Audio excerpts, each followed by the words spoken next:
یہ عزت والا مقام حاصل نہیں ہوا. سوال تو یہ کہ مراد کے تم کیا؟ جوان اصل میں وہ ہے، جوان مرد وہ ہے جو یہ کہے میدان میں آ کر کہ یہ میں موجود ہوں. جوان وہ نہیں ہے جو یہ کہے کہ میرا باپ ایسا شجاع تھا اور اتنا بہادر تھا. تو بات تو اصل میں یہ ہے کہ قرابت اپنی جگہ ہے، اس سے انکار نہیں، لیکن یہ کہ اصل بات تو یہ ہے کہ خود اپنی سیرت و کردار کا کیا حال ہے، اپنا مقام اور مرتبہ کیا ہے.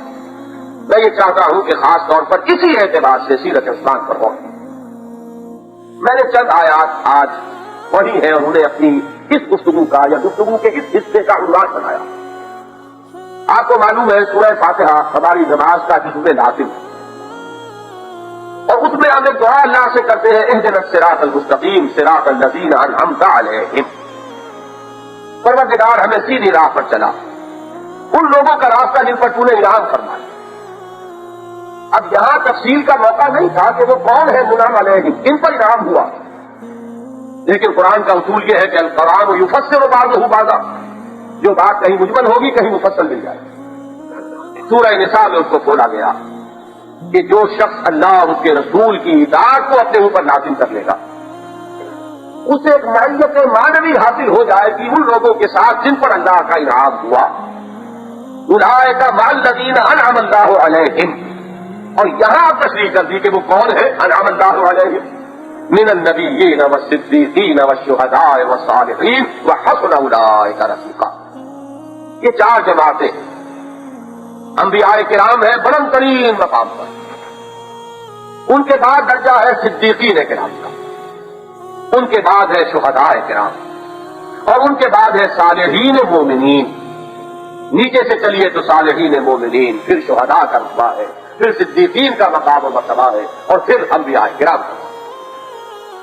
ان میں سے نبوت کا جہاں تک تعلق ہے وہ پہلے بھی قصبی نہیں تھی، وہ بھی تھی، اور اب تو اس کا دروازہ مستقلاً بند ہو چکا، مکمل طور پر بند ہو چکا. نبی اکرم صلی اللہ علیہ وسلم پر نبوت و رسالت کا خاتمہ ہی نہیں ہوا، اس کی تکمیل بھی ہو چکی، اتمام بھی ہو چکا. البتہ یہ دو بقیہ جو مراتب ہیں درمیان کے، یہ بہرحال بند ہونے والے نہیں.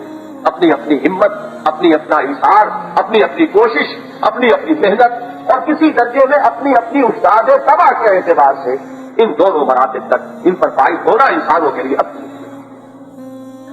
اب ذرا اس مقدمے کے ساتھ غور کیجیے. آخری پارے کی ایک سورت ہے سورۃ اللیل. اس کی آخری آیات کے بارے میں تو مفسرین کا اجماع ہے کہ یہ حضرت ابوبکر صدیق کے بارے میں نازل ہوئی رضی اللہ تعالیٰ عنہ، جو میں نے آپ کو پڑھ کر سنائی. فَسَيُجَنَّبُهَا الْأَتْقَى، اتقیٰ کا مصداق حضرت ابوبکر صدیق رضی اللہ تعالیٰ الَّذِي يُؤْتِي مَالَهُ يَتَزَكَّىٰ. ان کی سیرت اور شخصیت کا سب سے نمایاں وصف اللہ کی راہ میں مال خرچ کرنا، تزکیے کے لیے. یہ نہیں ہے کہ کسی کا کوئی قرض ان پر تھا. وَمَا لِأَحَدٍ عِندَهُ مِن نِّعْمَةٍ تُجْزَىٰ إِلَّا ابْتِغَاءَ وَجْهِ رَبِّهِ الْأَعْلَىٰ وَلَسَوْفَ يَرْضَىٰ.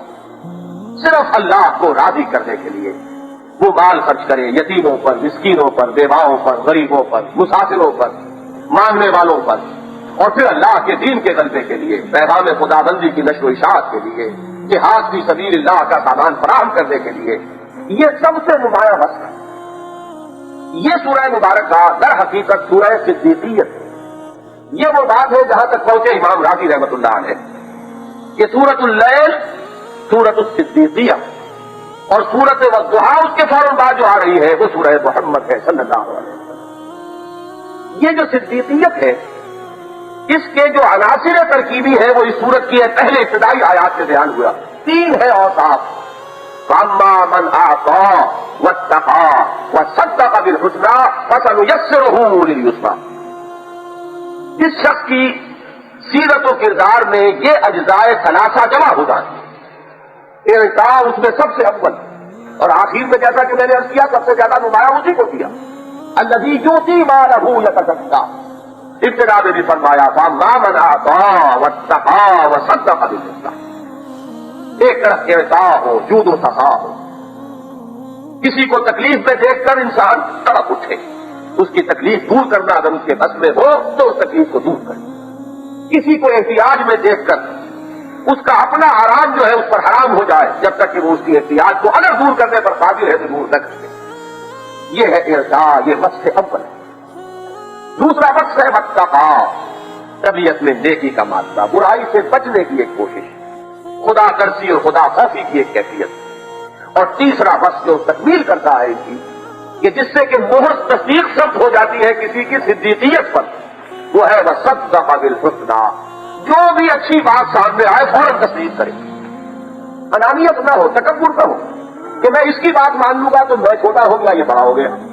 بسا اوقات ہم خود اپنے اوپر وارد کر کے اس بات کو سمجھ سکتے ہیں، کسی سے بحث ہو رہی ہے اور اثناء بحث میں آپ نے یہ محسوس کر لیا ہے کہ بات وہ ٹھیک کہہ رہا ہے، لیکن انسان اپنی بات کی پچ پچ کہ اگر میں مان لوں تو اس کی مانی کیا گالی پٹ جائے گی کہ میں ہار گیا وہ جیت گیا، تو یہ جانتے ہوئے بھی کہ بات اس کی ٹھیک ہے ہم دلیلوں پر دلیلیں دیتے رہیں گے، کھڑے رہیں گے، بات کرتے رہیں گے، اس لیے کہ یہ آسان کام نہیں، کسی کو مان لینا، کسی کی بات تسلیم کر لینا کہ آپ صحیح کہہ رہے ہیں، جس میں یہ وقت ہو کہ چاہے دشمن بھی اگر کوئی بات کہے لیکن وہ بات اگر عدل اور انصاف پر مبنی ہے تو فوراً انسان تسلیم کرے، یہ ہے تصدیق بالحسنی۔ یہ تینوں اوصاف جس شخص میں جمع ہو جائیں وہ شخص صدیق کہلائے۔